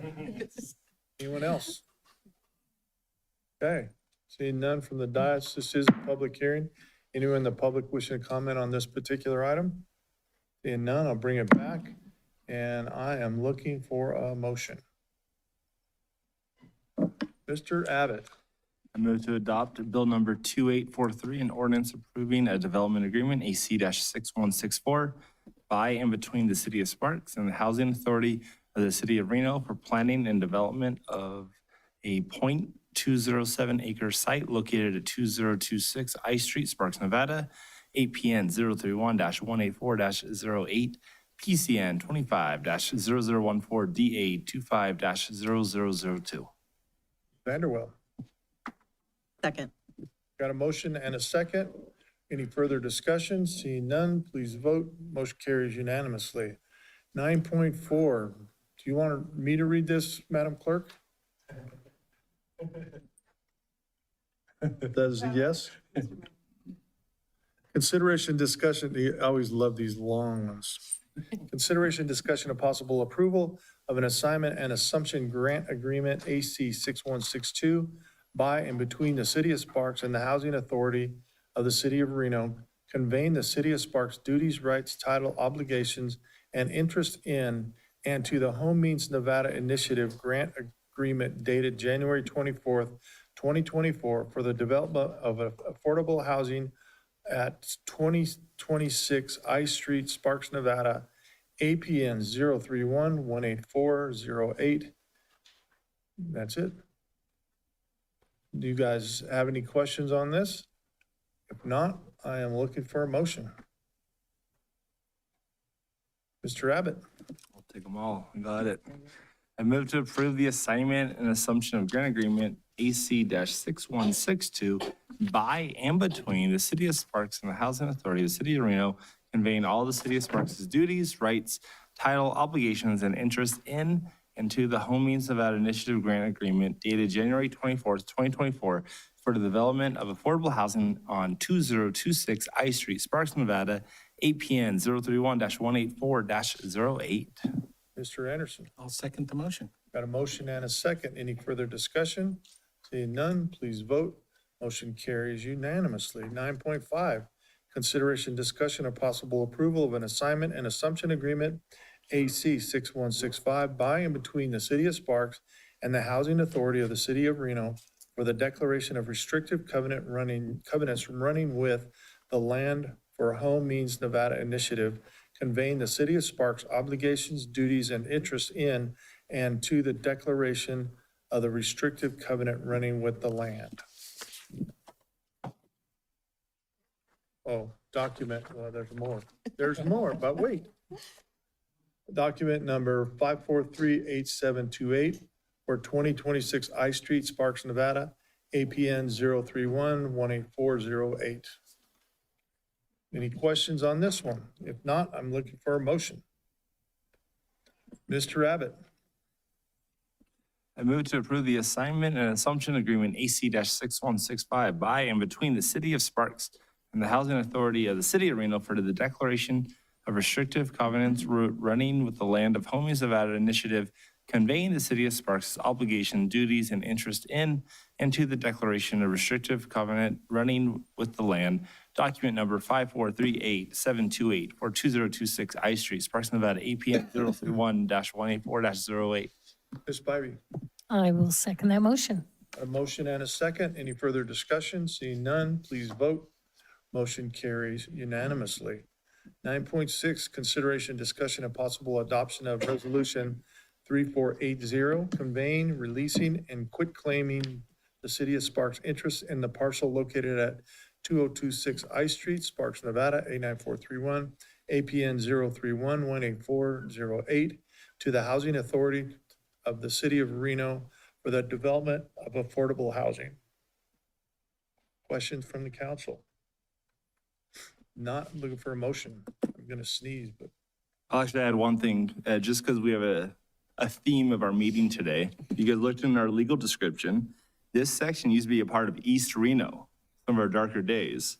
It was actually recorded July 6th as East Reno of the Newton track. So that was very clever of you earlier to reference the City of Reno meeting. I will read the motion now. I move to adopt Resolution 3480, conveying, releasing, and quit claiming the City of Sparks' interest in the parcel located at 2026 I Street, Sparks, Nevada, 89431, APN 031-184-08, to the Housing Authority for the City of Reno for the development of affordable housing. Ms. Vanderwell. Second. Any further discussion?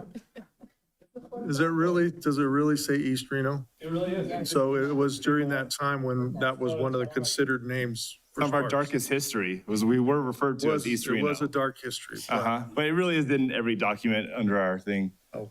It's kind of cool. All right.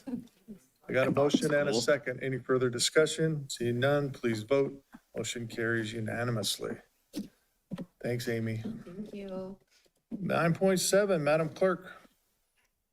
Thank you, Mr. Mayor. This is the first reading of Bill number 2846, an ordinance amending Sparks Municipal Code Title 13 entitled Water and Sewage, specifically Chapter 13.09 Sewer, Storm, and River Flood User Charges, and Chapter 13.24 Connection Fees to increase sanitary sewer user rates, increase the sanitary sewer connection fees, and increase septage rates, and providing for other matters properly related thereto. A public hearing will be held and Bill 2846 will be acted upon at the regular meeting of the Sparks City Council on Monday, January 12th, 2026 at 2 p.m. in the Sparks Legislative Building. Thank you, Mr. Mayor. Thank you. Public hearing and action items unrelated to planning and zoning. Madam Clerk, 10.1.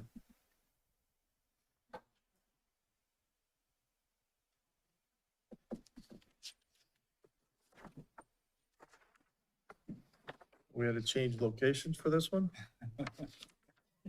I figured I'd read it down here to you since I'm presenting it also. Okay, Does that work? thought maybe you're going to East Reno. We might, I mean, whatever works for you, sir.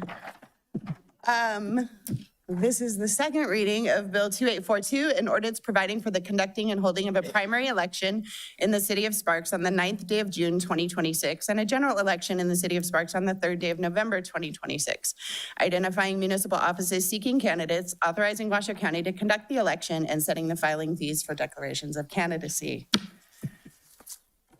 You have a presentation? I do, Mr. Mayor. Okay. Lisa Hunterman, your city clerk, for the record. Pursuant to Nevada revised statutes and the Sparks City Charter, the elections must be under the control of the city council, and details of those elections must be set by ordinance by the city council. So as the title entailed today, what I'm here to do is 4 separate things. The ordinance, first of all, will set the election dates.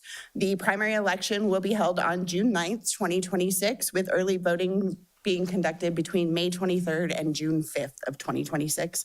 And the general election will be held on November 3rd, with early voting during the period of October 17th through October 30th. The second thing it does is it identifies the offices that are accepting declarations of candidacy. And for the 2026 election, the offices will be for the mayor, the municipal court judge in Department 2, and city council members in wards 2 and 4. The third thing it does is it sets the filing fees for declarations of candidacy. For 2026, it will be a $100 fee for judicial filing, and all other offices will be $30. And the last thing it does is it authorizes Washoe County to conduct the election. They have the equipment and the resources to do so, so it makes sense for us to do that with them. There will be an interlocal agreement coming forward to you prior to the first election. We just don't have that set in stone yet. That concludes my presentation. I will remind you, this is a public hearing, And I will and I'm happy to answer any remind questions. you that we're going to ask questions first. Ask away. We are, and just for the people at home, that we do have observers from Sparks during the entire election process. We do. The Sparks City Clerk's Office sends over most of our staff. We spend almost every day over there. And between the clerk's office and client relations, we're there every day, hands-on. Thank you. Any other questions from the council? Okay, this is a public hearing. Anyone in the public wishing to speak on this item? I don't see but one public left. Hi, Jim. We'll bring it back to the dais. And I'm looking for a motion. Mr. Anderson. I move to adopt Bill number 2842 on ordinance providing for the conducting and holding the primary election in the city of Sparks on the 9th day of June 2026, and a general election in the city of Sparks on the 3rd day of November 2026, identifying municipal offices seeking candidates, authorizing Washoe County to conduct the election, and setting the filing fees for declarations of candidacy. Mr. Rodriguez. Second. Got a motion and a second. Any further discussion? Seeing none, please vote. Motion carries unanimously. Thank you, Mr. Mayor. We're not going to come back up here and read. 10.2, the second reading. Yes.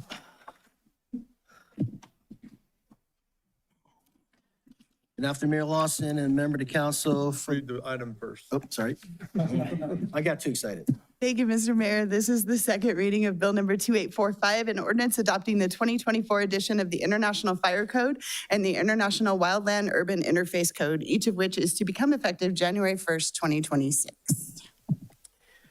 Good afternoon, Mayor Lawson and member of the council. For the record, my name is Patrick Chu, Fire Marshal for the Sparks Fire Department. Again, I'm here to adopt the 24 edition of the International Fire Code and an International Wildland Urban Interface, which to be effective January 1st, 2026. In brief, there's no wholesale changes or anything that's retroactive regarding anything existing. The Fire Code finally recognized that there's some issues with lithium batteries. So the Building Code and Fire Code has some tighter restrictions when there's lithium batteries involved.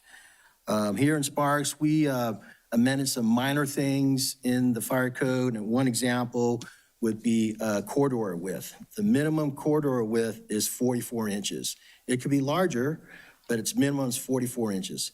However, if you have a two-story hotel, no elevators, stairwells, it could be 3 feet wide. So imagine carrying a gurney down a 3 feet wide staircase. So what we did, we took out the exception and said the minimum stairwell has to be 44 inches for all staircases. And that's because of the ability to carry somebody down a gurney, which tends to where our guys get a little hurt, trying to carry things down these little tight stairways.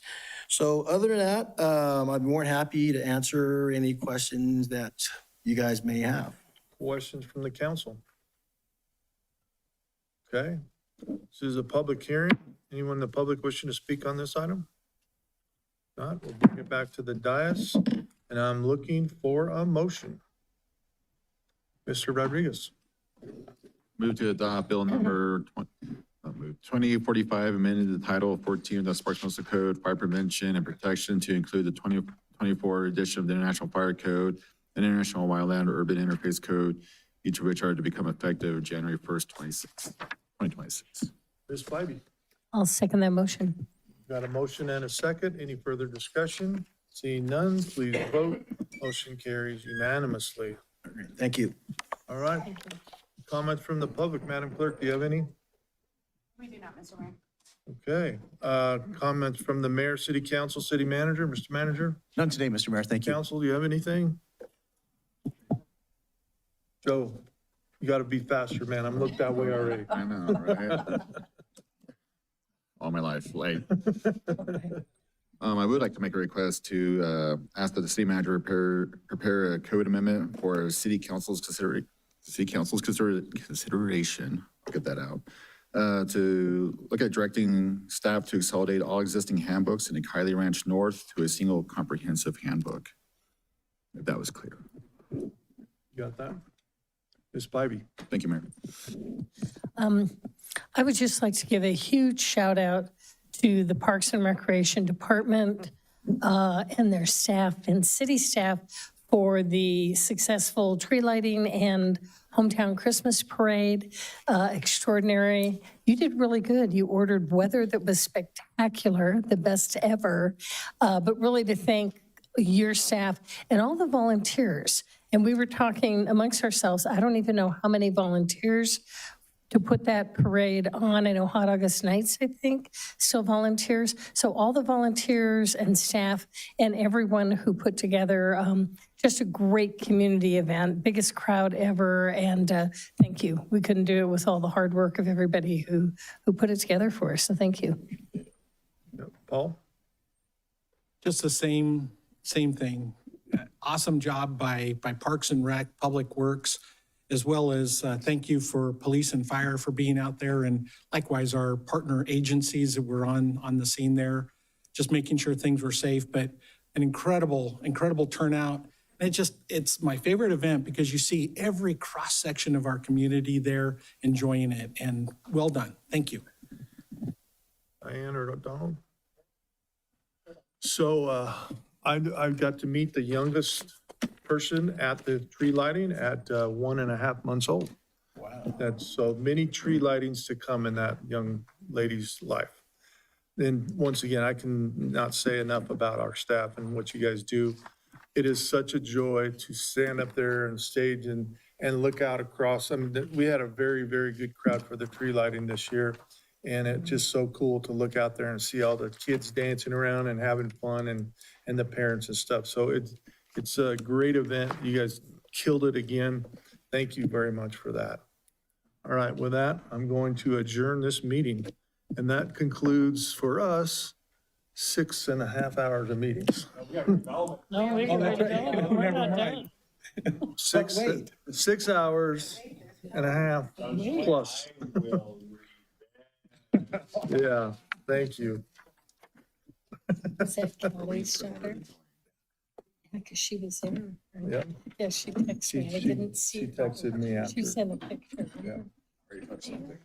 Yeah, she had the baby during Nevada League of Cities, right before. Oh, she was at the turkey trot. Okay, you saw.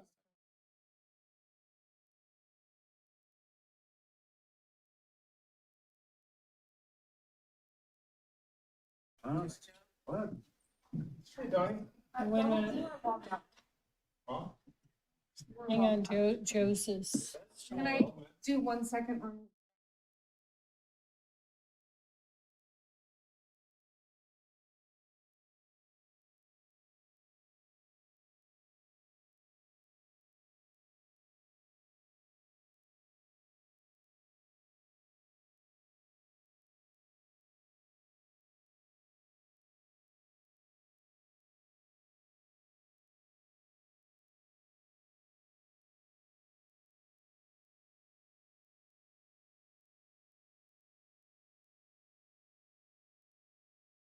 Actually, I don't wanna touch any. Oh, well, I realize that, but ours aren't loaded.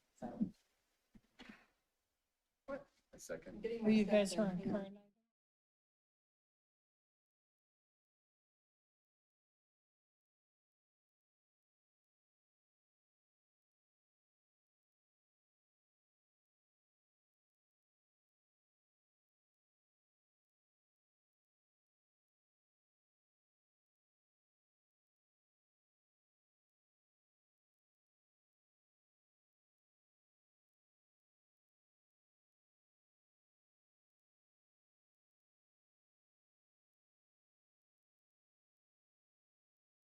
Okay. Yep. We're good. Perfect. All right.